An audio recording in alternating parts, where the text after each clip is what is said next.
The recording has been started. Good morning, everyone in United States, and good evening, everyone in India, and wherever you are in the world. Good day. We are starting yet another session of Distinguished Lecture Series for the Council for Strategic Affairs. Today is Saturday, January 29th, 10 a.m. Eastern Day Time, and you are able to see my screen now. So the topic for our discussion today, in fact, lecture today, is strategic importance of Central Asia. When you registered for this event, you probably saw this flyer with Ambassador Pradeep Kapur's picture on it. So we are very glad that he is going to give a distinguished lecture today.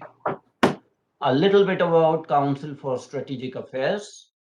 Council for Strategic Affairs imparts education in the field of international relations. It fosters discussion, dialogue, and debate on geopolitical issues. CSA encourages strategic studies in general to raise awareness. CSA also aims to contribute towards world peace and prosperity. We have monthly roundtable discussions on second Saturday of each month at 10 a.m. EDT. And on the last or fourth Saturday of the month, we have a distinguished lecture by a domain expert. CSA organizes symposia, meetings, and conferences. CSA also promotes publication of articles on geopolitics and related subjects. And recently, we have announced a CSA summer internship program for college students. So our topic is Central Asia. And this is a map of Asia which shows South Asia, East Asia, and Central Asia here without showing the countries. And this is a map of Central Asia which shows 5 Central Asian countries, namely Kazakhstan, Uzbekistan, Kyrgyzstan, Tajikistan, and Turkmenistan. And actually, this is a Central Asia map from 500 AD. Of course, the nation states are not there that exist today, but it shows you the Tibetan regime here and Khanates of Huns and Khanates of sort of white Caucasians. And this is a political map of India, which shows its boundaries, relationship with Central Asia. So you see, India does have a land border with Afghanistan, which juxtaposes to Central Asia. Of course, that part is under adverse possession by an adversarial nation. This shows map of India with line of control and with Pakistan and LAC. And of course, this again map of India with LOC and LAC. But, you know, it shows that India does have a land border with Afghanistan, which is our gateway to Central Asia. And of course, this is the recent picture of India Central Asia Summit that was held on January 27th. I already told what are the countries in Central Asia region. But I think if you conceptualize geopolitically Central Asia or extended Central Asia region, you may have to include Afghanistan. Yes, Afghanistan is part of South Asia geopolitically, but also it's part of Central Asia. Similarly, Mongolia, whether it's part of just Central Asia or Northeast Asia, it's a kind of gateway country. So these are controversial issues, but if you are discussing the strategic importance, these countries will probably have a mention. And I think that tells you why Central Asia is important, because India does have an Air Force base in Aini in Tajikistan here. So today's distinguished speaker is Ambassador Pradeep Kapur, and you will see him. This is his picture. He is going to be their lives soon. A little bit about Ambassador Kapur. He is an author of the Amazon bestseller book, Beyond COVID-19 Pandemic. He has received the recent 2020 Indo-American Press Club Excellence in Literature Award. He is an acknowledged luminary diplomat with distinguished career working closely with heads of governments, heads of states, other global leaders, policymakers in different continents of Asia, Africa, Europe, North America, and South America. And as part of his IFS journey, he was stationed in Central Asia at one point in time. He's also an educator par excellence. He has taught at some of the prestigious universities, including Sorbonne University in Paris, IIT Roorkee, MDI Gurugram, Georgetown University, University of Maryland College Park, and as a visiting scholar at George Washington University. He's a proud alumnus of IIT Delhi with a BTech in electrical engineering and MTech in systems and management studies. He's currently working as an international strategic advisor to Intellect Design Arena Inc., executive director of Smart Village Development Fund at Wheels Global Foundation, an initiative of IIT alumni in USA and India. He is also director of Ambassador Circles, American Hindu Coalition, and chairman of Advisory Council of DiplomacyIndia.com. He's invited regularly as a commentator on national TV channels for geopolitical analysis. He's author of many articles and books and speaks French and Spanish besides various Indian languages. And I am proud to say that he has been on our CSA forum as a distinguished expert and panel member on a number of times. A little bit of housekeeping rules. Please mute yourself to avoid noise interference. Please change your cell phone setting to vibration modes. Please do not try to interrupt our distinguished speaker. Only those members of the audience who identify themselves openly will be allowed to pose questions. We don't encourage any anonymous questioners. Please send all your questions by the chat function, and I will read the questions later on once the presentation by our distinguished speaker is over. My request is that please be very precise and specific in asking a question. Don't write a lecture in chat function, giving your opinions and all. The person who's giving opinions is Ambassador Kapur. Your job is to ask questions, to ask very precise and succinct questions. We are recording this event and it will be later on available on our YouTube channel as well as on our website. So I'm going to stop sharing my introductory presentation, and I invite our distinguished speaker. It's always a pleasure to hear him because he speaks so easily, so smoothly, without, you don't have to wreck your brains trying to understand what is being conveyed to you. So he is a good teacher, and we are fortunate to have on our forum multiple times, and we'll hope that we'll continue to have him. So Ambassador Pradeep Kapur, it's yours. Namaskar. Thank you very much, Dr. Adityanji, for the introduction. I'm humbled absolutely by your comments.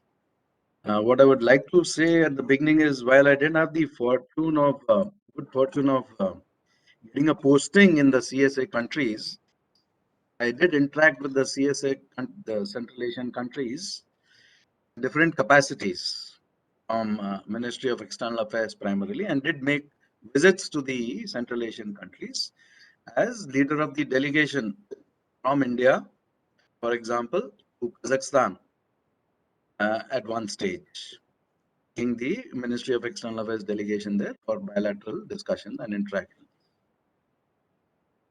So I am just going to very briefly give an overview of what I'm going to talk and then get into the specifics And thereafter, I will be very happy to take any questions and answers. So if we may start the slideshow. Um, should I share my screen or? Yes, you can. You are a presenter. Okay, so You let can me try. just, Yeah. yeah, okay. So, okay. Now, this is just the map again of the region to give you an idea about where we are situated in terms of Central Asia and what strategic importance it occupies geographically. So we see Central Asia, which is traditionally accepted as 5 countries, which are Kazakhstan, Uzbekistan, Kyrgyzstan, Turkmenistan, and Tajikistan. They also call the stans with a similar sort of meaning what we understand as Indians. It's a place of Kazakhs, place of Uzbeks, place of Kyrgyz, place of Tajikis, place of Turkis. But the situation is not so simple. And as we go along, we'll realize it's quite a complex situation. And they are situated at the crossroads of countries competing for power globally. So they were also on and that they have been for not centuries, but for thousands of years, from the time of the Silk Route itself, which we will look at in a little greater detail in the next couple of slides. So they are bordered. These Central Asian countries have Russia on the north, which occupies a huge part of north with Kazakhstan border primarily. China on the east. There's Iran and other countries of the Caucasus on the west, and Afghanistan in the south. Pakistan is not a distant neighbor. India is also an important neighbor in terms of considering this area as part of its sphere of geostrategic importance. So, one second, let me just go back to that. Okay. The way I'm going to discuss today is going first. Everybody is able to see the screen clearly? Yes, we are. Okay, thank you. Yes, we are. So we will discuss the historical evolution of these countries. I will discuss the country profile in a very brief way, particularly focusing on Kazakhstan, because that occupies the maximum area in this entire, Central Asian republics. And then I'll take up my discussion into overview aspects of political nature, economic aspects, trade aspects, defense and security, strategic and threat perceptions, religious systems and influences, cultural CSOs and NGOs, and the future. Where are these Central Asian republics headed? And not only that, but where should they be headed, considering the expectations of the world? So, past historical evolution. These countries had tremendous amount of Hindu influence,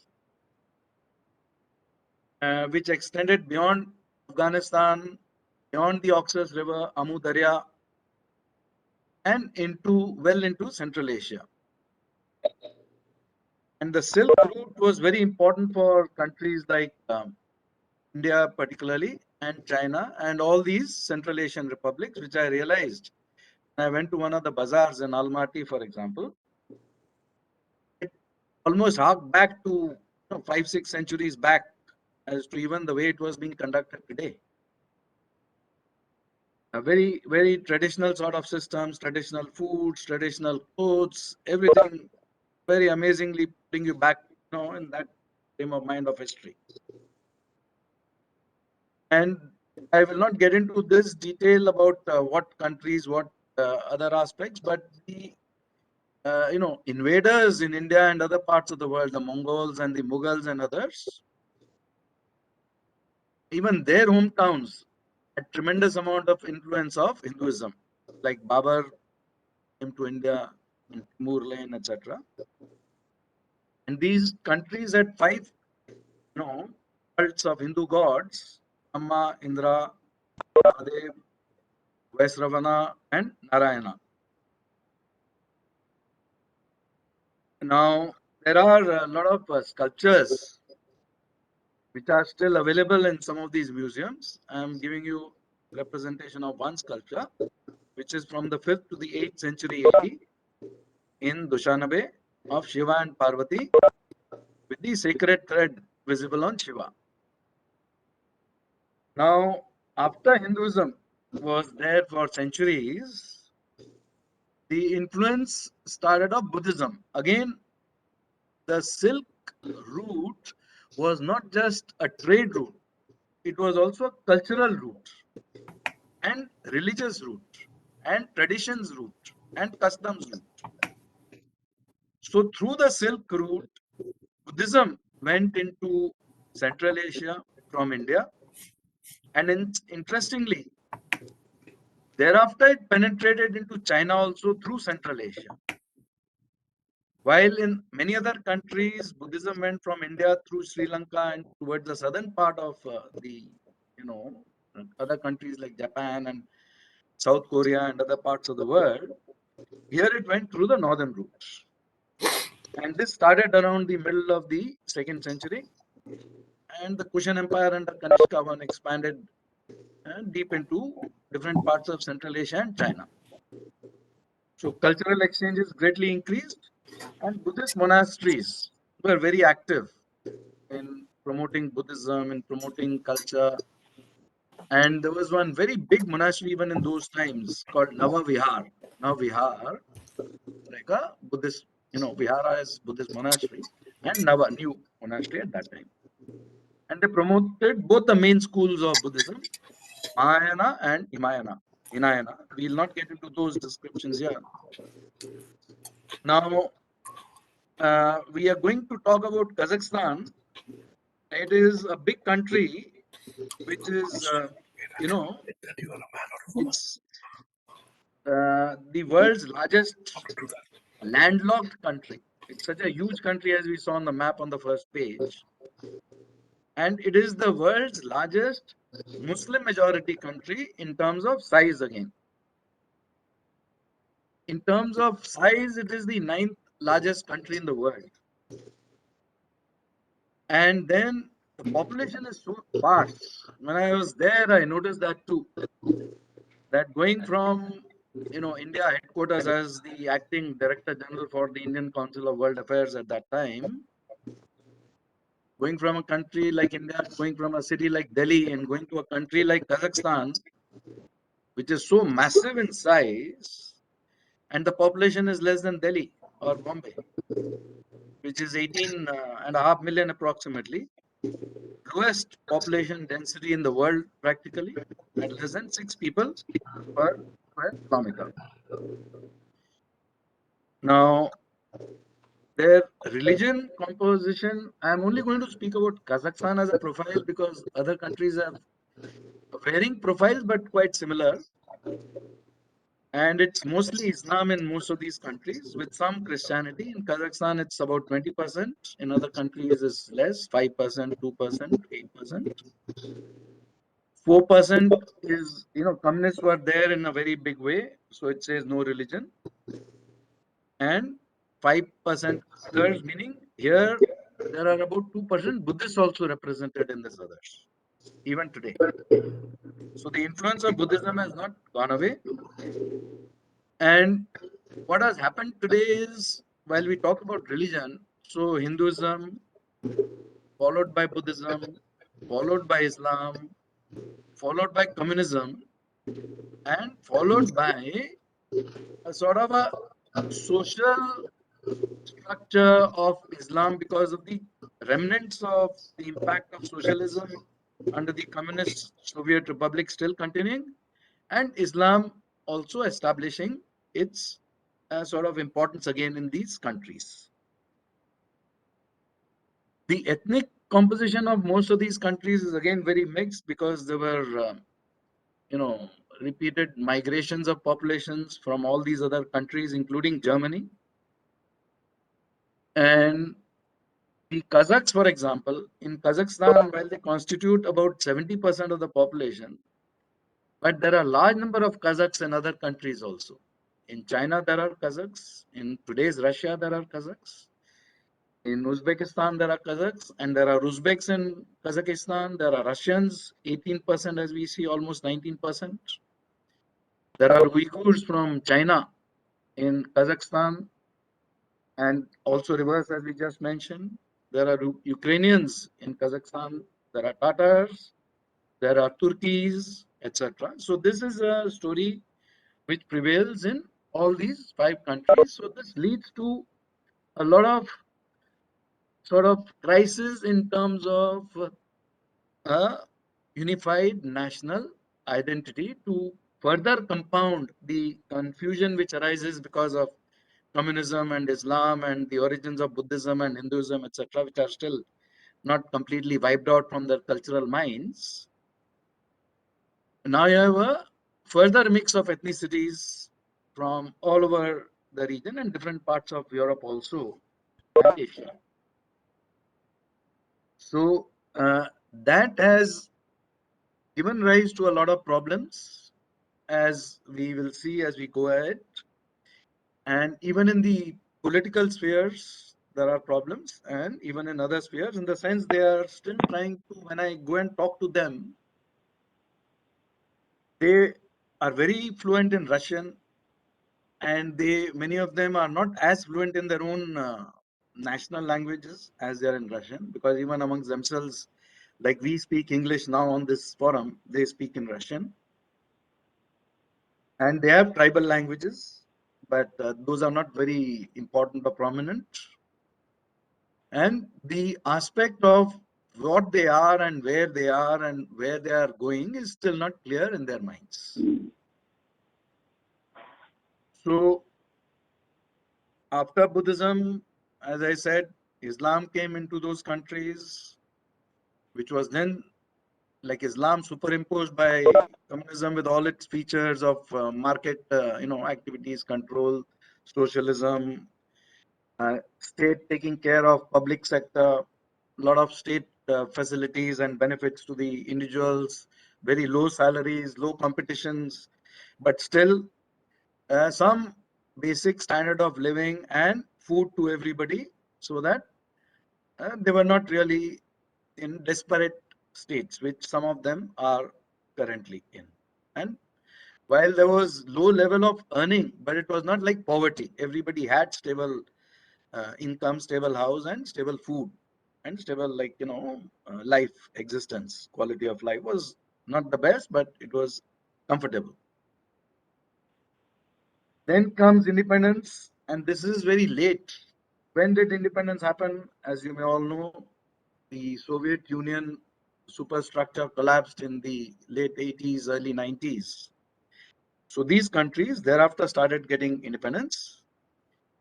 And for example, Kazakhstan got its independence very, very late also. This is the story about its independence. It declared its independence in 1991. It was the last Soviet republic to declare independence. The other 4 Central Asian republics and other Soviet republics declared their independence before this date. And 10 days later, 1991, the Soviet Union itself ceased to exist. The communist era leader, Nur Sultan Nazarbayev, he became the country's first president, and he ruled in an authoritarian manner. The emphasis was placed on converting the country's economy, which was socialist economy, to a market economy. But political reforms lagged significantly, and the problems are still being felt, which I will discuss just after this slide. By 2006, Kazakhstan was generating 60% of the GDP of Central Asia, primarily through its oil and energy industry. Now, this is somewhat similar, just to understand and place it in context, the position of India in South Asia in the SAARC countries. India occupies the major amount of geographical space, the major amount of the economic space, trade space, etc. in the SAARC countries. Similarly, Kazakhstan is the prima donna in the group of Central Asian republics. And in 1997, the government moved the capital to Astana and renamed the city of Astana to Nur Sultan. Almaty was the earlier capital, and Almaty is still the country's largest city, where it had been established under the Soviet Union. Now, what I learned during my visit to Kazakhstan and discussions with the people there was very interesting. Let me just pause here for a minute and tell you about my personal experience there in Kazakhstan, since we're talking about the capital also. So that time they were still building Astana. I was there in about sometime in 2007, and it was a new, sort of city they were building. Like in Burma, they built Napido, in some other, Gandhinagar in Gujarat, etc. So they were constructing this very big, beautiful new capital. So after our official bilateral talks and discussions and delegation level meetings, we were sitting for official dinner banquet. And they also have this habit of drinking a lot, like some of these Soviet Union republics, and they drink it very quickly. After they were very, high and happy with all the drinks inside them, they started talking a lot. So I said, like, why is this capital being shifted? So they said, Almaty is very near China. It is on the southeastern edge. And China has been nibbling away at our territory and taking away, part of our oil reserves and gas reserves. And we are, therefore, very wary of China. And we wanted a capital in the center of the country, which would be far away from China, so that the capital would not be under threat in terms of militarily or otherwise. So that was a strategic move, why they moved it to Astana and is now called Nur Sultan. But they didn't stop there. Interestingly, they sort of continued thereafter and started using swear words against China. What we use swear words like, I don't want to use them, but in Punjabi or in Hindi, all those sort of swear words are used by a lot of countries which have the same cultural mindset and origins like India. In Cambodia also I had this experience where the English newspapers would translate the swear words into, son of a pig like suar ka bacha, or ullu ka patha, or kutta, etc. And the Western ambassadors could not understand the significance of the origin of the swear word, which was more apparent to an Indian person because it was similar to what we use. So they also started using very strong language against China's incursions in territory in other aspects. Now, they had a very big riot and protests recently, just early this month. And I'll just touch upon that briefly so that I don't have to come back to that. That is partly due to the prevailing poverty, a lack of progress economically in one of the more advanced countries of Central Asia. So you can mentally imagine the picture for the other Central Asian republics. And the aspect of fuel prices being hiked to by 100%. Like if the LPG was 8 pence a liter, it became about 16 to 20 pence a liter LPG. So the people could not afford that, and an energy rich country like Kazakhstan, which is exporting energy, which is talking about pipelines, so many pipelines across energy pipelines, and there you have the people themselves not getting energy at affordable prices. But that was only a trigger. What was the real reason, which I have been trying to understand in my discussions and participation in other conferences, is that the Nur Sultan Nazarbayev, while he relinquished the power of presidency to what I've written here, current president is Qasim Jomart Tokayev, He continued being the chair of the National Security Council, and his eldest daughter and daughters, the other daughters also, continued to wield a lot of influence politically, but not just limited to the political aspects, but also the economic aspects. His eldest daughter's husband is Timur, I forget the full name, but they sort of muscled into a lot of economic areas beyond oil and gas and energy, into construction and machinery and real estate and whatever else they could, by sort of monopolizing it or having a significant share of the market. So that sort of pent up antagonism towards corruption of this scale was also partly at play, and partly it was a conflict of oligarchs, because these countries are still uh, ruled by in an autocratic manner by autocracies. They are autocracies.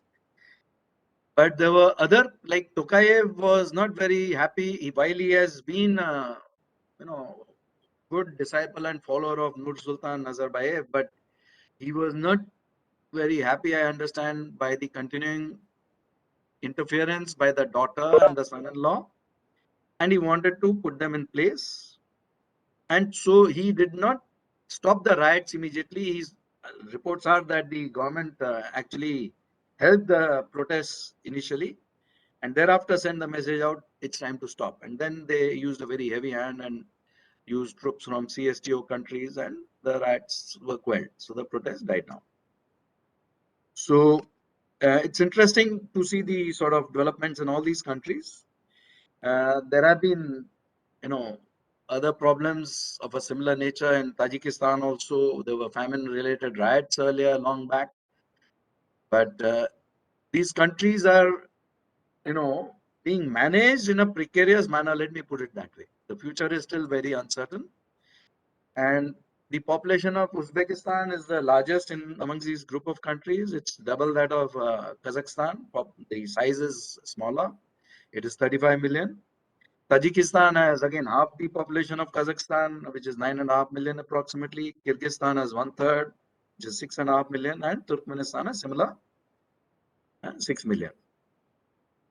So the other aspects now which I'm going to discuss about are the political aspects. For example, the internal politics are currently still very, very complicated. We have been having a lot of interactions between the US and the Central Asian republics, for example, and between India and the Central Asian republics politically also. There was like just yesterday, day before Republic Day parade. Normally, there is some foreign head of government who's invited as a guest. Sometimes there's more than one. This time, all the 5 Central Asian republics were invited as guests for the Republic Day parade in India, which is 26 January. However, due to the COVID situation, the meeting was changed to virtual. So during the parade, we didn't see the presence of them here, but I'll just mention about the Prime Minister of India's tweet in this regard, which was dated 27, the day after the meetings took place. I was happy to host the first India Central Asia Summit. The dialogue between India and Central Asia has been going on for a few years now, as a group, also as a region. Individually, it has been going on since independence practically. But as a Central Asia region group, there was a third meeting which took place at the ministerial level, foreign minister level, but at the summit level, meaning the heads of the government of all these 5 countries plus India. The first summit meeting took place this Republic Day, with the presidents of Kazakhstan, Kyrgyz Republic, Tajikistan, Turkmenistan, Uzbekistan, and we agreed to take India Central Asia relations to new heights through institutionalization of the summit mechanism. That means this will be held every year now at the level of the heads of the government. And India and Central Asia share civilizational ties, which we have already discussed about, Hinduism, Buddhism. Today we agreed on expanding cultural and youth exchanges, promotion of yoga, Indian films and music in Central Asia. Indian films are very, very popular since many decades now, since the beginning, Avara, etc., etc. I remember in so many, sometimes in lunches of the ambassadors, suddenly one of the ambassadors from these countries or China or Russia would start singing Avara Hu or Mera Juta Hai Japani, etc. These are very, very popular amongst all the ambassadors also, and they sing it in Hindi. So Indian films and music, and the new joint working group on use of Chabahar port is a welcome step for enhancing regional connectivity. So, that is what was discussed recently. There have been other meetings which have been happening politically between these countries and India bilaterally also. And there is a lot of progress on various fronts, including, for example, the aspect of COVID-19 pandemic. Vaccines were shipped out to these countries. COVID tests were shipped out to these countries in very large numbers by India. And similarly, when India had the second wave and it was reeling under the second wave, a couple of these countries immediately shipped out in reverse mode similar supplies for tackling the COVID pandemic burst or surge in India. And some of them also were preparing to send their supplies when the COVID situation was brought under control in India. So they did not do that. Now, the other aspect is that I've already mentioned that India views it as its extended strategic neighborhood. And the interest also lies, for example, in energy flows. And politically, India views Central Asia as a key piece of its efforts to contain Chinese expansionism and prevent encirclement by China. Now, Adityanji, you have to tell me how much more time I have so that we can continue with the discussion and question answers. I will accordingly make my further presentation brief. Please let me know how much more time I should continue with the presentation and when should we get into the question answers. Adityanji, I can't hear you.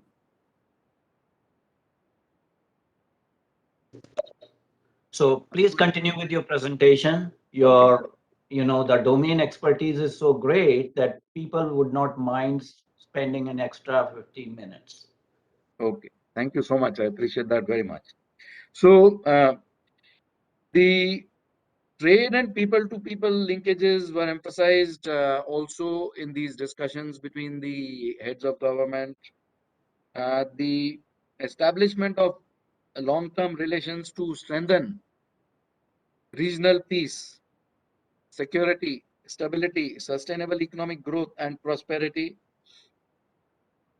In certain years, India had its, sort of air bases in some of these countries, and there have been joint military sort of discussions, observer status, and discussions about how there can be joint military exercises. There have been MOUs which have been signed between the two sides, between India and Central Asia, like the high impact community development projects, which are, for the socio-economic development with grant assistance from India. India has, for example, earmarked more than $1 billion of assistance under lines of credit. Now, some of these lines of credit are under very, very low interest rates, very favorable terms, very long term. And I had been involved in creation of this category or template of lines of credit when I was ambassador in Cambodia. So I'm very happy that the same template is being used for a lot of least developed countries. So for the Central Asian republics also, there are $1 billion worth of lines of credits, which will help in various aspects, various spheres of their development, but also in community development projects. Because community identity, country identity, national identity, these are still areas which require a lot of focus and work and attention in these countries, as a lot of visitors to the region and a lot of conferences about the region highlight every time. The COVID cooperation I've already mentioned. There's ITEC cooperation with India, which is very significant, which is Indian Technical and Economic Cooperation. So where experts from India are sent to these countries to do handholding in a large number of areas, and where nationals of these countries are given scholarships by India to study in India in large numbers in areas like English language speaking skills, IT, in terms of communication skills, in terms of leadership skills, in terms of various other areas. But with the Central Asian republics, very interestingly, the focus of the ITEC scholarships and expertise is also in the aspects of counter-terrorism, where customized courses will be held for representatives of these countries in India, which will vary from 3 months to 1 year, mostly 3 months to 6 months, but also extending beyond to 1 year or PhD level discussions and studies. Cyber security, space, energy, WTO aspects, etc.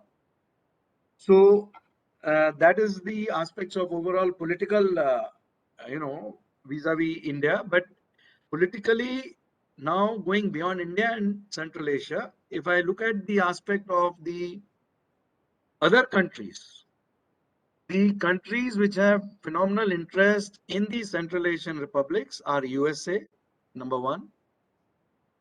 Equally, at the same level or more is Russia, because it was former Soviet Socialist republics, all these countries. So Russia still has phenomenal interest to again sort of see how it can continue. And there are a lot of people of Russian origin who are closely aligned with the Russian interests also. So Russia is a very, very important player. On the western extremity, there is Iran, which is again an important player. Civilizationally also, it has been an important player, and current in terms of its current, standing in the World Committee of Nations, promoting different streams of extremist Islamic thought, Hezbollahs, and there is all sorts of Islam available or prevalent in these countries, Wahhabi influences, Salafi influences. But so far the terror aspect has been not very prevalent so far from these countries, partly because of the cultural origins being from Buddhism and Hinduism. So they have not got onto that hardened form of Islam as yet. And for the world, it will be very important to see how they can slow that influence from spreading fast with support of countries like Iran. On the eastern extremity is China, which I have already discussed about it. The other thing which I learned during my visit to Kazakhstan was all these 5 countries, one of their biggest pressure points and pain points today, it is very interesting what I heard from them. They sort of got a little angry with India. They said, our problems with China arise because of India. I said, in what way? They said, by conceding that northern Kashmir territory to POK, Pakistan occupied territory, you have stopped Central Asia from having a direct drop-down link to India, which would have gone through, just maybe a few kilometers of Afghan territory and touched India directly. That part of Kashmir was still with India. Now, if we had that link with India, they explained to me, then for us to export oil, LPG, etc. to India would have been, cost economics wise, very, very cheaper for us rather than the long route we have to now take via the Caspian Sea. And it becomes thousands of kilometers instead of just maybe 800 kilometers, 1000 kilometers, 2000 kilometers maximum. So you can imagine from a route which would be 1,000 or less to be 5,000 or more to 8,000 approximately sometimes, depending on what route ultimately evolves. They say because of this, we become dependent for sale of energy to China, because China is neighboring country and it's much easier to sort of ship it there through pipelines. So that strategic, sort of disadvantage which happened with the Kashmir being sliced off in the northern part is a very grievous sort of, pain point for them and for India. It's a very big pressure point which will continue for many years. So even in environment, there are discussions about climate change, etc. So the political aspects vis-a-vis the world. So each country I was talking about has their own interest to sort of swing these countries into their, extended influence, extended countries of influence or region of influence. So it's going to be continuing as an important theater for the great game for the future also between USA, and if USA and India are able to partner in their approach to Central Asia with India's civilizational links and USA's current strengths economically and otherwise, it will become a much better format to deal with these countries than for USA or India to deal with them individually. Okay, so that is about the political aspects in a broad way. The economic aspects, some of these, as I've been discussing, the other aspects I've covered. But similarly, the economic aspects are, they are very rich in raw materials, natural resources, uranium, rare earths, but their capacities in manufacturing and the industrial sector are very low. So they are very dependent on market situations, on GDP of other countries, on imports by other countries. So they cannot sort of, manage a high rate of GDP growth. So their GDP has been very, very low. When raw material prices drop, they suffer very significantly. And some of the countries' GDPs has slipped by, for example, between 10% to 40% from the time of their independence. Then the aspect of the, empowerment of the people. So dealing with the socio-economic aspects. If the people are not going to get jobs, the youth, what is their future? Faced with an uncertain future in a country in countries where there are already, various crises facing them, including those of identity itself. When you don't have that sense of nationalism because you're built up of so many disparate ethnic groups, you cannot even sort of coalesce into a good force. So the youth are faced with a lot of challenges. The gender problems are very severe in these countries. The women have challenges. And if you, have a very bleak future, what is the youth going to do? They are going to drift towards extremism. So the world has to also see how to prevent that from happening. What we have seen happening in Afghanistan, Afghanistan is another sort of nightmare for all these countries, 5 countries. And what has happened in Afghanistan gives them many sleepless nights. So at the southern border, having Afghanistan there and Pakistan in close proximity, which are the epicenters of terrorism, they are very frightened that with their fragile economic ecosystems, they are very vulnerable. And political systems are not strengthened. Democracy has not yet come and established itself in a strong way. So they have a lot of fears of these aspects also. And after Afghanistan fell to the Taliban, last year, they were quite petrified as to the influence of these extremists and terrorists now percolating through the borders of Turkmenistan, Tajikistan, Kyrgyzstan into Uzbekistan and Kazakhstan also. So that continues to be a big fear that Pakistan aided and abetted extremism directly and through Afghanistan is a very big strategic threat perception for their future. So, security aspects, they did try to get together even in economic way and political way. Initially, after independence, they sort of established a sort of a forum for, Council of Central Asian Republics, which didn't go very far. They were planning to make it go towards unionism, but their sort of country differences, the intra-regional conflicts, problems, uh, in spite of having so much of overlapping areas where they can seriously discuss and get together and work, but because the political systems are so diverse, their sort of oligarchs are very strong. The aspect of their competing desire for raw material resources, exports. So it's a very strange mix where they are not able to sit together on the table.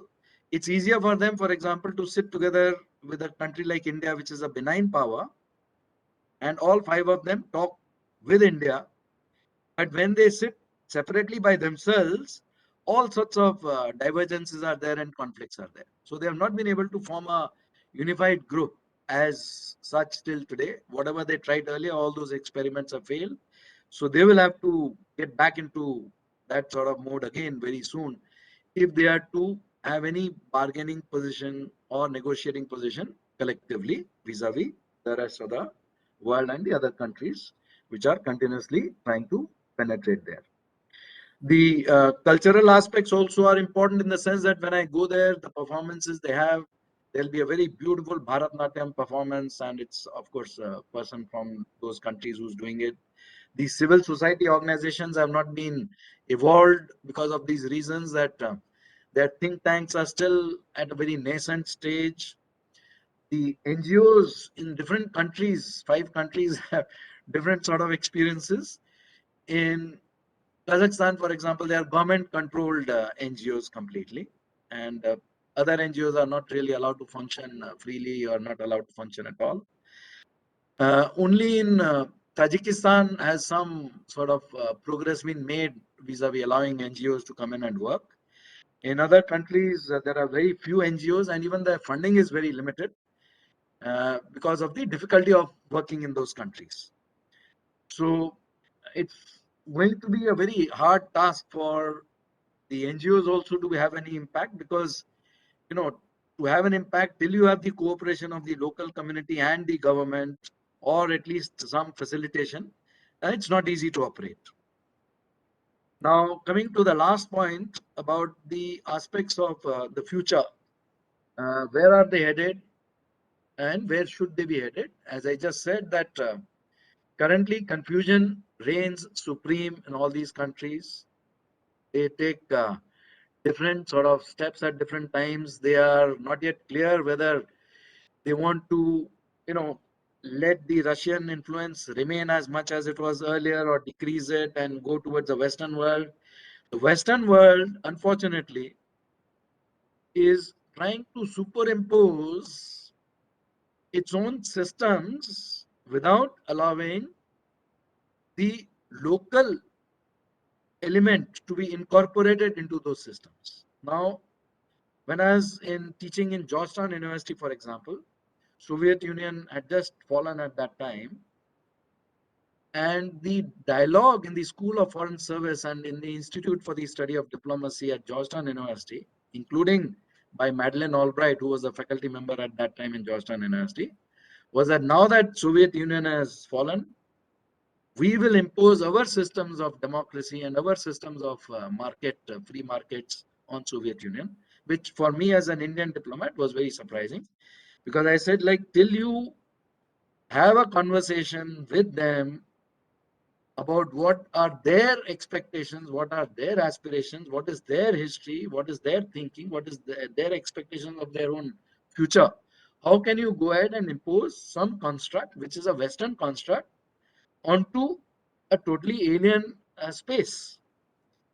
That was not understood, and now we have the problems as we see in Ukraine and continuing problems with with Russia, successor of the Soviet Union, because that dialogue didn't happen, the conversation didn't happen. Similarly, in these 5 countries, the Western countries want to impose what they think are the paradigms which are good for every country, without understanding that these countries have a civilizational history and a past, and they have been, in many ways, more advanced than the Western countries were at that stage, 2000 years back, 3000 years back, 1000 years back.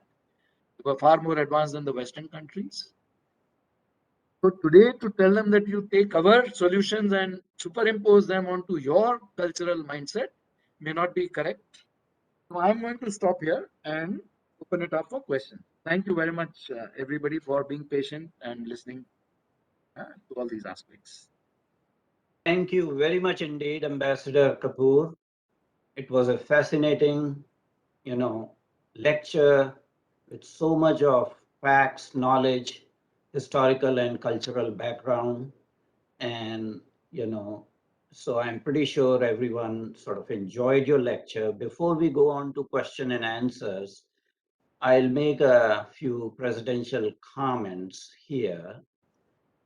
Coming to historical and civilizational links of India with Central Asian countries, actually the first mention comes in the Battle of Mahabharata.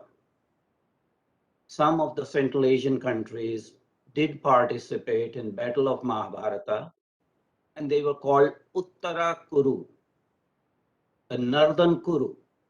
There was a Kuru dynasty that fought against the Pandus, Kauravas against Pandavas. So Uttara Kurus were the Central Asian countries who participated in the Battle of Mahabharata. If they could participate in an epic battle, that gives the idea how much was the civilizational linkage that they had to be involved at that point in time. The Central Asian region is basically, relatively newly independent at this point in time, and they have existential dilemmas. After the collapse of Soviet Union in 1991, a Commonwealth of Independent States was instituted as a second best answer to, and it was a loose conglomeration, did not go anywhere, but some of these Central Asian countries were part of Commonwealth of Independent States. The Warsaw Pact dissolved after, during those tumultuous times, and there was a new security arrangement called CSTO. I think it was Collective Security Treaty Organization, in which there were 6 or 7 countries, and out of 5 Central Asian countries, 4 did participate in that. It was finalized in 1994, and around 2012, Uzbekistan left the CSTO. There's a reason why I'm mentioning this, the CSTO.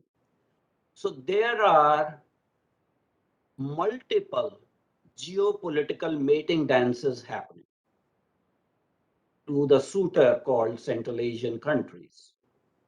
And of course, the first dance overture was from the successor state to Soviet Union, which is Russia. And of course, they were very wary of too tight embrace of the former communist stronghold, because they had lost their independence to that particular regime or that particular empire. So they wanted to have some breathing space. But the other mating dance started from China. And China started with SCO, Shanghai Cooperation Organization. And again, the focus was Central Asia. In order to, placate Russia was included in some Shanghai Cooperative Organization, But that was China's first move in Central Asia overtly. And as China expands westward, southwards, with its hegemonic intentions, Central Asian republics are very wary of China. They initially warmed up to the BRI, the Belt and Road Initiative, and now they are finding that it's like hot potato. They can neither swallow it nor actually spit it out. So that problem is going on geopolitically. And as Ambassador Kapur yourself, you had said that they are very wary of China because China makes maximalist demands, occupies the territory, and then goes for so-called mutual compromise that, we'll keep part of your territory and give you a little slice of that. There are hydrocarbons, there are natural minerals wealth that is there, which China wants to expand. And just like China acquired the Xinjiang region, they have their eyes on the Central Asian countries westwards. The other suitors potentially are Iran. You did mention about the Western countries, but Iran is a strong suitor in this geopolitical dance. And of course, the ever-present Pakistan. And the biggest fear of the Central Asian countries is from Pakistan through Afghanistan, because Pakistan has de facto now, under Talibanized Afghanistan, control the area of Afghanistan. And not much known, the $85 billion worth of the equipment US left in August now is under custody of Pakistan. Pakistani army is operating those things. So from a strategic perspective, Central Asia is very hot at this point in time. And you, Ambassador, rightfully mentioned about India Central Asia Summit and the invitation for the Republic Day celebration to all the 5 heads of states. China got along. And at a very short notice, China organized a China Central Asia Summit on January 25th, in which Xi Jinping offered $500 million of aid to Central Asian countries. So whatever initiative India will take, China will try to do one man's upmanship and try to replace China. So we are having multiple competing interests in Central Asian countries. And as you said, that most benign influence is that of India because of civilizational links and not expecting to extract any wealth, whether hydrocarbon or mineral wealth, from these countries. So with those comments, I will go on to question and answers, and there are a lot of questions. In the interest of time, what I will do is to take one question from each person, because some people have put multiple questions and that becomes disadvantage to other people. But in the end, if we have some time, we will take multiple questions also. So let's start with the question and answers. The first question is from Dr. Raj Shah. And that's a very interesting question. It is, will Central Asia be able to withstand hegemony of Russia and China? Ambassador Kapur. Well, it's going to be an interesting, way forward. And Russia and China themselves, whether they are able to unite and present a unified front, is a very questionable aspect. Russia is a very proud country. For it to be sort of, in a way, a junior ally or a junior partner or a subservient partner, it's not going to be easy considering their national pride and ego. So China being used to very heavy-handed approach and ham-handed approach, a combination of the two. I do not think that their partnership is going to go very far as such. So the hegemony of Russia will continue separately, not hegemony, but influence of Russia will continue significantly, separately. And Chinese influence will be there till such time as Xinjiang province erupts into flames.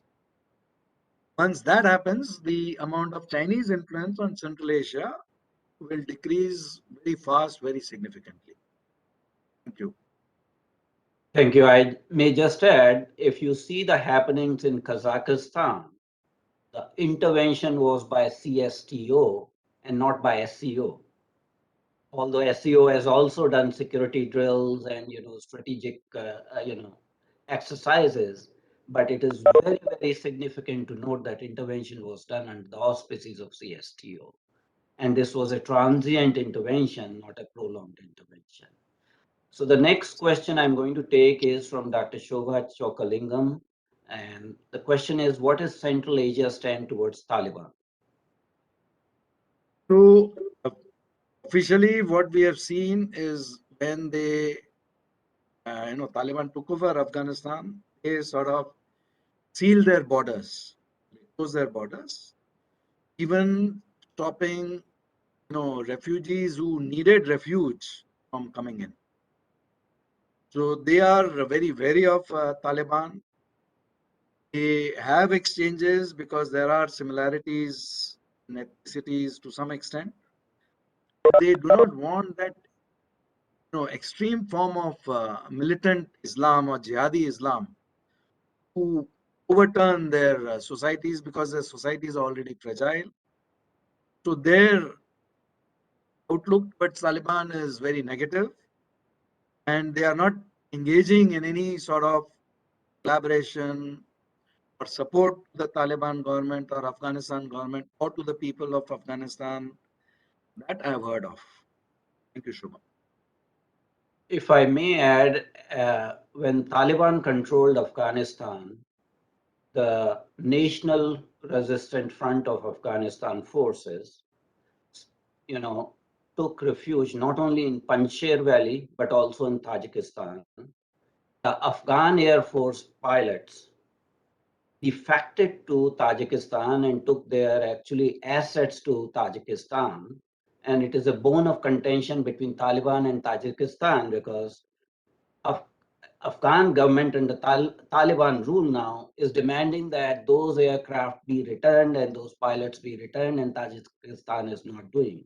So it's a very complex situation. I think they are very kind of wary of the Afghanistan, Taliban, and by proxy Pakistan. Let me go So on I to didn't the want, next. yeah, sorry, I didn't want to get onto those granular aspects, but in the sense, the overlapping ethnicities between North Afghanistan and Tajikistan, they have been seeking succor and refuge there and getting it. And thereafter, the border was closed, etc. And what Dr. Adityanji mentioned absolutely is what happened thereafter. Let me go on to the next question. And as I said, I want to give chance to at least one question from every individual. So I'll go to the next question and I'll come back again to Dr. Shobha's questions. So this question is from Marv Chappell. Can you comment on the Central Asian Republic's relationship with Russia? I mean, it's a generic question. You have answered, I have commented, but just summing up. Well, nothing much really, in the sense that with Putin's ambitious outlook towards regaining glory of the past, and these Central Asian republics being in that fragile state where they have not evolved into very strong autonomous entities, independent entities. The possibilities of Russia continuously trying to influence more and more through the Russian origin, Russian groups, etc., will continue. So the threat will continue for a long time. And whereas on the positive side, yes, relationship with Russia, Russia had sort of earmarked each of the republics into a specific sphere. Like in Moldova, when I went there, I realized that Moldova had been encouraged to become the wine growing region of the USSR. Ukraine was like the nuclear hub for USSR. So each country was given a specific aspect to become specialized in. I have not yet understood what the aspects of these 5 countries were vis-a-vis the USSR. If anybody in the group knows about those details, I'll be interested to hear that also.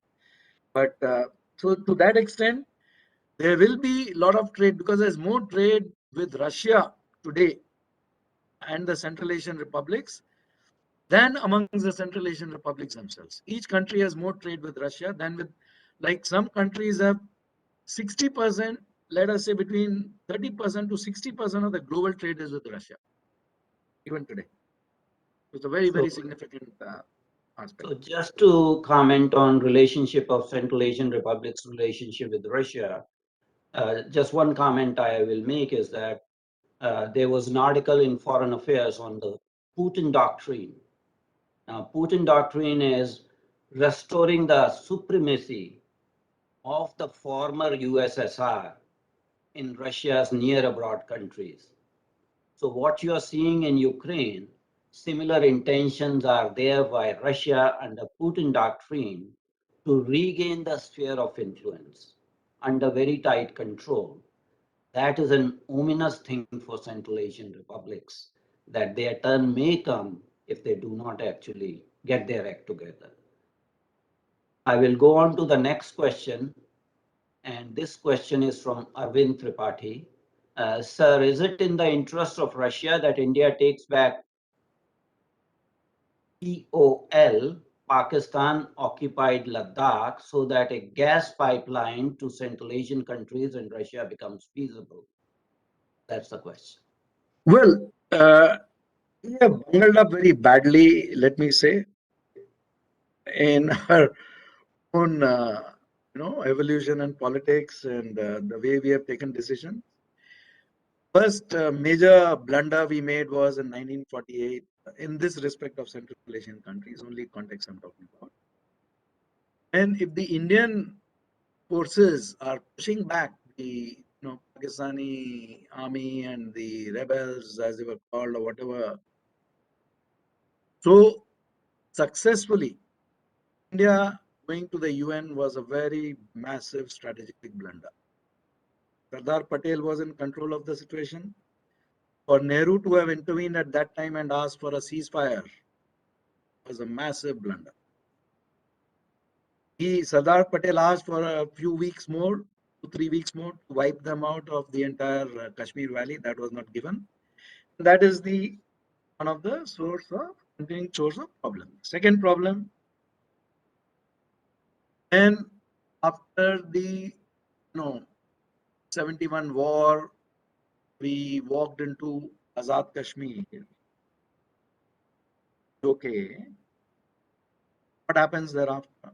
We give back those territories. Now, on the one hand, you say Pakistan occupied Kashmir. You say it is Indian land, Indian territory. And what is the need for you to give it back to Pakistan after the war has ended? So you are reducing historically our own rights and claims to those territories. So those sort of blunders have been made by the past governments, unfortunately, which are haunting us till today.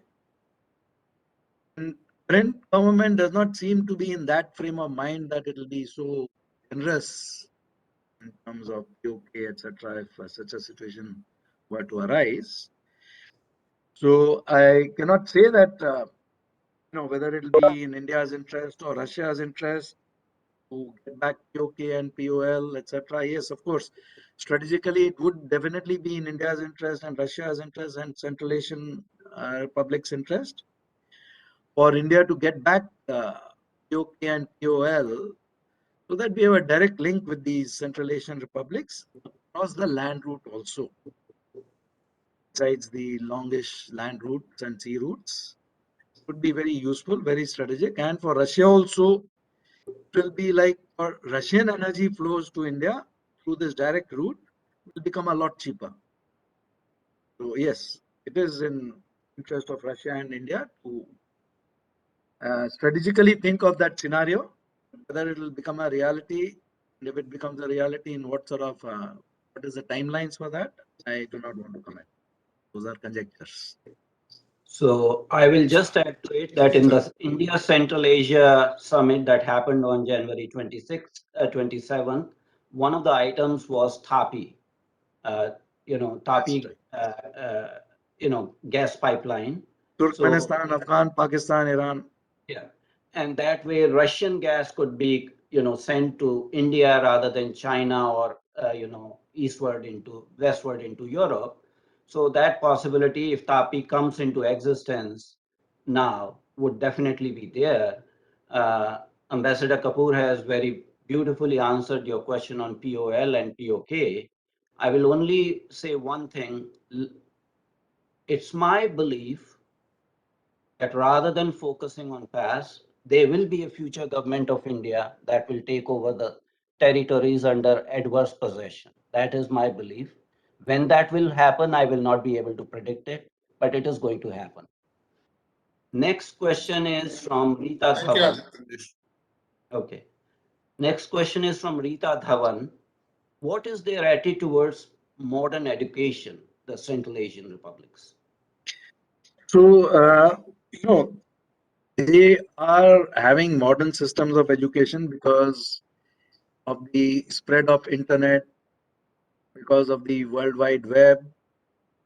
The access to those modern systems of education so far is not as widespread. So here I will just compare it to the education system in India, in the Indian villages. In the sense I've read reports about some of these countries, the schools are in shambles. The teachers hardly come. The students hardly have textbooks. So they do not have the resources. And that's why I mentioned earlier, to grow up an entire generation of youth without skilling them, without showing them a bright future, also is not a very happy augury for these countries and for the region itself. So education is one area, gender, women empowerment is another area. If the world focuses on these two areas, and India is doing a lot of work in terms of the high impact community development programs, put together support in these areas in a very significant manner. India is bringing in a lot of people from those countries to study in India, the right tech, as I said earlier. They are sending experts in those countries to advise them on how to set up institutions which will be useful for job creation, for skilling, for so many other areas. So other countries, unfortunately, do not have that sort of benign outlook. At, and I was working, for example, in the aid side of Indian diplomacy and looking after, huge budgets of tens of crores and hundreds of crores. For example, in Nepal, I was the head of the India Supply Mission, the Minister for Economic Cooperation and Assistance.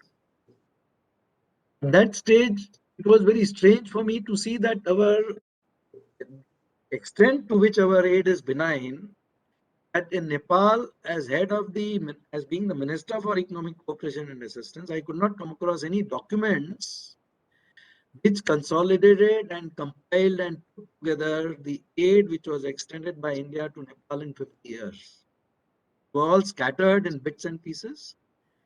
So when I tried to take it upon myself to put together that sort of documentation, biggest opposition I got was from the government of India. And I asked for a paltry sum of 4 lakh rupees for getting access to all these, documents in different spaces, etc., to get some colleagues working on it, professors and others working on this. It took me a fight of over a year to get those approvals because they said that when India gives aid, it never talks about its own interest firstly. Because the moment you see your own interest, that aid becomes like impure. Like we see, there is no merit like in Buddhism and Hinduism. Because your starting point is your own interest. It's not that country's interest, etc., etc. So for me to fight that attitude and say that here I'm asking for a compilation, I'm not asking for advertisement or propaganda or broadcasting our aid. So then they finally approved, and that was the first time in the government of India that I put together a compilation which I called 50 Years of Nepal-India Cooperation, Profiles of Partnership, 50 Years of Nepal-India Cooperation. And now it is a standard practice with the government to put together that sort of compilation. But looking at that aid also, the schools in Nepal, the universities, all the bridges, all the airports, hospitals, everything was post offices, petrol pumps, all built with Indian aid. And nobody knew. No, neither in Nepal nor in India, the Nepalese, the Indians. And once we put it together, which was an incomplete effort because data was still missing. For example, I said 700 kilometers out of the 1024 kilometers of the East-West highway was made by India.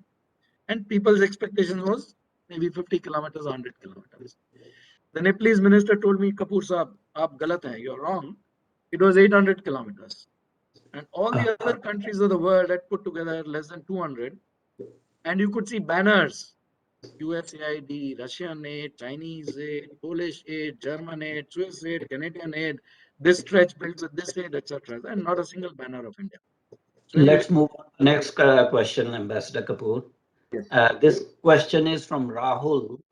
What evidence was there that foreign terrorist fighters were involved in recent insurrection in Kazakhstan?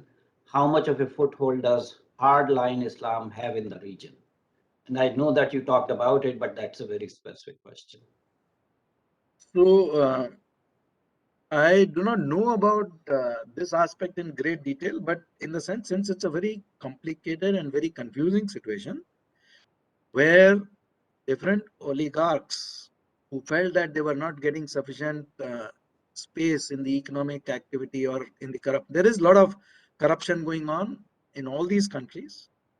There is a lot of crime. There is a lot of drug and narco trafficking. Now, if I am in Kazakhstan and I see that the former president's family is cornering all these benefits, so I'm not going to stop at any sort of limit length. I will go to any length. I'm not going to have any limits on myself as to challenging that status quo. And if the president of the country is looking the other way and giving me an informal nod, then it makes my work easier. So that is what was happening. That is what I learned from a lot of research and reading and participation in other discussions. But foreign elements were not even required. Even if they were there, it was not necessary because the trigger was there.